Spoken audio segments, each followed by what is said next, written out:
President oyamba wa dziko la Malawi Hastings Kamuzubanda ankakonda kuyankhula mawu akuti chuma cha dziko la Malawi chili mu nthaka. Koma funso ndikumati ndi chifukwa chani ankayankhula nthaka?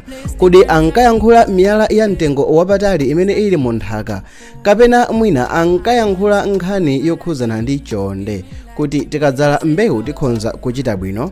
Pamene Amalawi ambiri timalimbikira ulimi, ndipo 90% ya Amalawi imadalira kulima kuti apeze chakudya chawo cha tsiku ndi tsiku, alipo maiko ndithu amene amakonda nkhani zokhuzana ndi ulimi, ndipo maikowa mu tsiku la lero ndi olemera.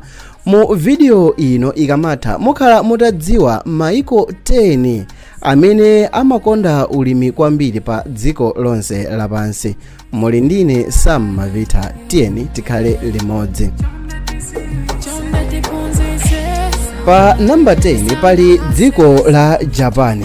Dziko ili limadziwika bwino kwambiri ndi kugwiritsa ntchito tekinoloji, komanso kuphatikizapo amagwiritsanso ntchito zinthu zachikhalidwe. Iwowa amakonda kulima mpunga. Iyi ndi mbewu imene amayilima kwambiri, ndipo amalima zipaso za quality yabwino kwambiri komanso yapamwamba pa dziko lonse lapansi. Iwowa amagwiritsa ntchito masensa ku ulimi wawo, ndipo 1% ya chuma cha dziko la Japan imachokera ku ulimi. Pa namba 9 pali dziko la Turkey. Dziko la Turkey limadalira ulimi kwambiri, zimene zimapangitsa dziko la Turkey kukhala mu mndandanda wa maiko 10 amene amachita ulimi kwambiri pa dziko lonse, ndipo iwowa amalima mbewu monga tirigu, thonje, masamba komanso zipaso.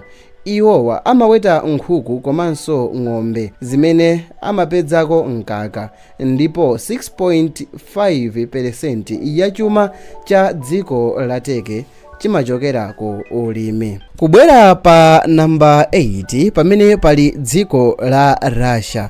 Ili limalima mbewu monga tirigu, chimanga, mpunga komanso mapira, kungotchulapo zochepa. Koma mbewu imene imabweretsa chuma chochuluka mdzikolo ndi tirigu, ndipo iwowa amaweta ziweto monga ng'ombe, nkhumba komanso nkhuku zimene zimawapangira nyama.